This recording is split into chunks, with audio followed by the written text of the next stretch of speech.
Dari musibah menjadi berkah. Kata-kata tersebut mungkin mewakili kondisi warga di kawasan pesisir Teluk Lampung, Gudang Agen, Kelurahan Pesawahan, Kecamatan Teluk Betung Selatan, Bandar Lampung, usai dihantam banjirop sejak beberapa pekan lalu.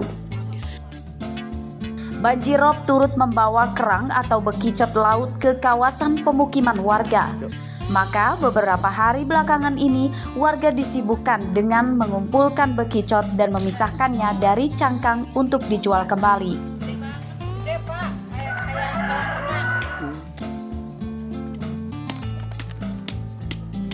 Menurut warga, bekicot laut bisa dimanfaatkan menjadi pakan ternak atau ikan. Harga beli dari pengepul juga cukup tinggi, mencapai Rp6.000 per kilogram.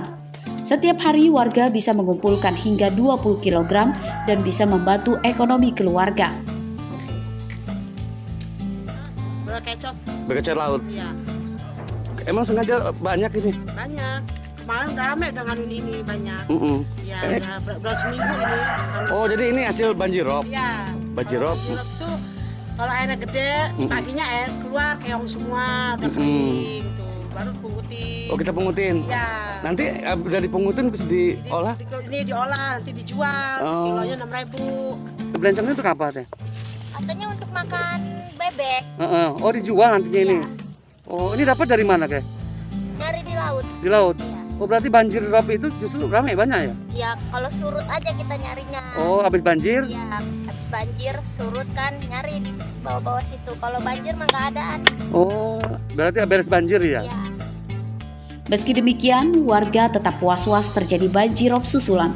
Karena banjir sebelumnya sempat merendam ratusan rumah dan jalan di 3 kecamatan wilayah pesisir Teluk Lampung dan membuat aktivitas berhenti total.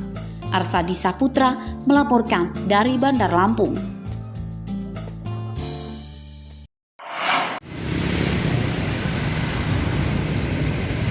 Sejumlah mahasiswa Universitas Islam Negeri atau UIN Raden Intan Lampung menggelar penggalangan donasi sebagai bentuk solidaritas peduli korban terdampak erupsi Gunung Semeru, Lumajang, Jawa Timur. Penggalangan donasi salah satunya digelar di kawasan perempatan Jalan Sultan Agung, Kecamatan Waihalim, Bandar Lampung pada Selasa pagi.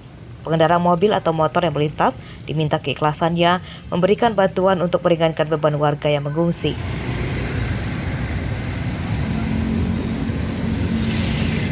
Penggalangan donasi dilakukan sebagai bentuk kepedulian dan solidaritas dari mahasiswa di Lampung kepada para warga korban terdampak erupsi Gunung Semeru. Penggalangan donasi dilakukan di sejumlah titik dengan melibatkan 10 mahasiswa di setiap lokasinya. Sebagai bentuk solidaritas kami sebagai mahasiswa psikologi Islam dari Lampung untuk membantu saudara-saudari kita yang ada di Gunung Semeru karena terkena musibah bencana Gunung Semeru ya. Penggalangan donasi rencananya akan dilakukan hingga akhir pekan ini. Bantuan apapun yang terkumpul nantinya akan disalurkan langsung bagi korban terdampak erupsi Gunung Semeru, baik bantuan paket sembako atau kebutuhan lainnya bagi warga di pengungsian. Rabi Lastia melaporkan dari Bandar Lampung.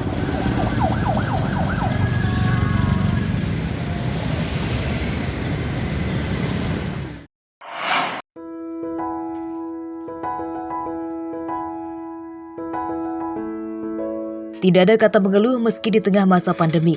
Prinsip itulah yang dipegang teguh oleh Tuparno, warga Desa Makmur Jaya, Kecamatan Banjar Agung, Kabupaten Tulang Bawang.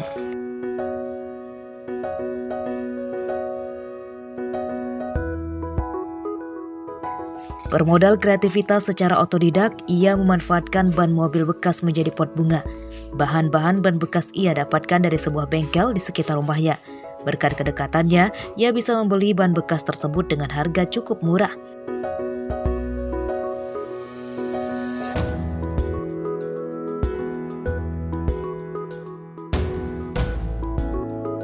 Setiap hari dibantu dengan tetangganya, Tuparno membuat pot bunga dengan peralatan sederhana namun menghasilkan pot bunga unik. Berkat ketekunannya, Tuparno sudah menghasilkan omset jutaan rupiah setiap bulannya.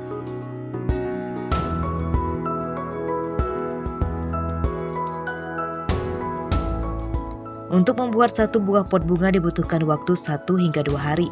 Harganya juga bervariasi antara 30 sampai dengan 50 ribu rupiah per buahnya. Pemasarannya kini sudah menjangkau hingga beberapa kabupaten di Lampung. Saya melihat limbah ban di sekitar kampung kami, karena memang kampung kami itu dekat dengan pasar. Di situ banyak ban yang bertumpuk-tumpuk, sehingga kami berinisiatif untuk membuat pot. Pemesanan pot dalam 1 bulan itu bisa mencapai 100 bahkan 200 biji. Meski sudah mulai dikenal, Tuparno mengaku masih terus akan melakukan inovasi. Ia juga berpesan supaya tidak berpangku tangan menunggu bantuan pemerintah untuk bisa bertahan di masa-masa pandemi saat ini. Mustaqim melaporkan dari Tulang Bawang.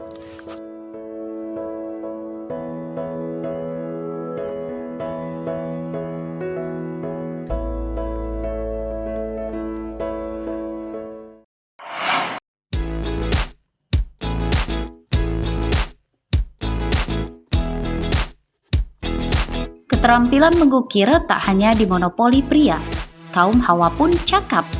Salah satunya adalah Siti Komah, ibu rumah tangga warga Desa Totoharjo, Kecamatan Purbolinggo, Lampung Timur. Usai berberes rumahnya, Siti Komah kemudian melanjutkan mengukir kayu dengan aneka motif.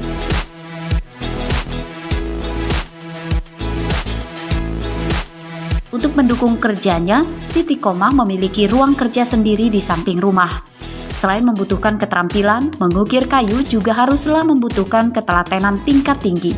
Sekali salah, maka akan mengurangi keindahan hasil ukirnya.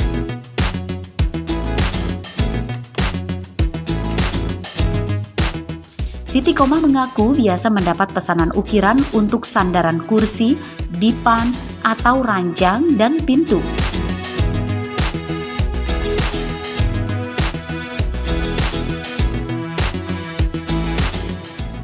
Jasa ukiran karya Siti Komah ini dipatok harga yang bervariasi, kisaran 100 sampai dengan 500 ribu rupiah, tergantung luasan papan yang diukir dan tingkat kerumitannya. Ya punya orang lain, saya kan pengrajin, Hitungannya bagaimana? Ya satu setel itu yang udang itu 200, yang ini 500, yang sudut itu. Berapa hari selesai?